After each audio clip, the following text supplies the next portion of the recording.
Il y a un petit jeune, il est arrivé à la synagogue en vélo et il cherchait un endroit où accrocher son vélo.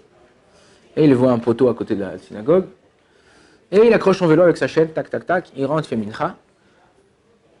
10 minutes après, un autre petit garçon, il vient avec son vélo, il cherche un poteau, il ne trouve pas de poteau pour accrocher son vélo et il voit qu'il y a un vélo accroché au poteau. Donc il dit, bon, je vais accrocher mon vélo à l'autre vélo.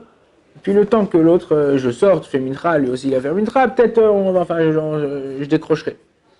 Il accroche son vélo à l'autre vélo, il rentre, il fait mincha. Entre-temps, le premier garçon, il sort, il voit son vélo, même s'il l'enlève du poteau, il a accroché un autre vélo, donc il ne peut pas le prendre. Il voit qu'il a dit à sa mère qu'il partait pour un quart d'heure, 20 minutes. Il dit, bon, je vais retourner à la maison, je vais dire à ma mère que il y a quelqu'un qui m'a bloqué. Et après, je reviendrai décrocher le vélo. Il va à la maison, ça lui prend 5 minutes aller, 5 minutes retour, 10 minutes après, il revient. Il ne voit plus ni un vélo, ni deux vélos. Pince Monseigneur, clac, ils lui ont coupé les vélos, ils leur ont pris leur vélo. 1 minute après, même qu'il est arrivé devant le poteau, il y a l'autre avec la clé de son cadenas, il vient. Mon vélo! Il dit, quoi ton vélo? Il dit, ben ouais, j'avais accroché mon vélo à un vélo ici. Ouais, mais tu l'avais accroché à mon vélo. Alors il lui dit, oui alors? Il dit, ben voilà, on s'est fait voler nos vélos. Il lui dit, tu me dois toi un vélo. Je dis, moi, pourquoi je te dois un vélo? Il dit, parce que moi, quand je suis arrivé à l'heure où je suis sorti de Mintra, j'aurais pu, s'il n'y avait pas ton vélo sur mon vélo, j'aurais pu prendre mon vélo et partir. Mais étant donné qu'à cause de toi, mon vélo il était accroché, que je ne pouvais pas partir, et que quand je suis parti avertir ma mère et que je suis revenu entre-temps, nos vélos ils se sont fait voler, donc c'est à cause de toi que je me suis fait voler mon vélo. Est-ce que le deuxième enfant, on parle des enfants qui sont plus de bar mitzvah, d'accord? Parce qu'un enfant qui est moins de bar mitzvah, d'après la halacha, il est acquitté de tout. Alors, encore une fois, ça ne veut pas dire que envoyez vos enfants faire des bêtises, parce que en général, quand les enfants ils font des bêtises, malheureusement, c'est les parents qui payent. Si c'est pas tout de suite, c'est dans un jour, dans un mois, dans un an. Et c'est pour ça qu'il faut faire attention. Même quand un enfant, il est moins que bar mitzvah, même si au niveau de la halacha, on n'est pas tout, vaut mieux verser quelque chose, payer quelque chose pour pouvoir pas avoir des problèmes. Parce que demain, quelqu'un il va te faire la même chose, il va dire pas tour. Mida keneged mida.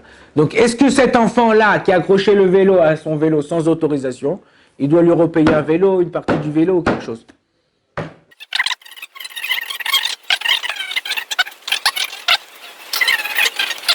Alors là, halakha bémet, le deuxième garçon, il est pas tour, il n'est pas obligé de payer rien du tout. Pourquoi?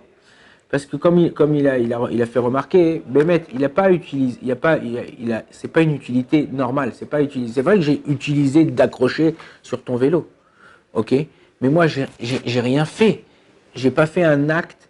Alors c'est vrai que peut-être que si j'étais venu avant, j'étais venu après, mais moi si j'avais pris mon vélo avant que tu arrives, ton vélo il serait fait voler quand même. C'est-à-dire, le voleur, il n'a pas décroché la chaîne de mon vélo et après la chaîne de ton vélo.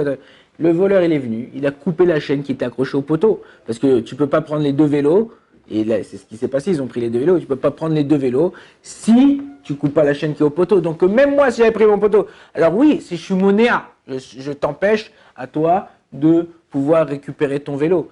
Mais l'empêcher, c'est pas. Alors, tu veux dire que c'est à cause de moi, alors ça s'appelle un gramma. On a dit gramma benizikin quand on engendre quelque chose qui n'est pas direct dans un ézek. Ça, c'est patour bidad. Ou là, bidé shamaim. Mais Bémet, au niveau de la halakha, c'est que, non, il est patour parce qu'en vérité, il n'a rien fait de spécial, il n'a pas fait un acte spécial qui engendrait que son vélo, à l'autre, il est moins gardé, ou les trucs. Justement, en général, quand tu accroches un vélo à un autre vélo, c'est plus difficile de voler les vélos parce qu'ils sont accrochés à un truc. Donc dans ces cas-là, Bémet, le petit bachour, il est patour. Il y a d'autres raisons pour lesquelles on peut trouver dans le Shulchan Aruch pour lesquelles il est patour, il n'est pas obligé de payer. Donc Adonai Olam, amen, amen.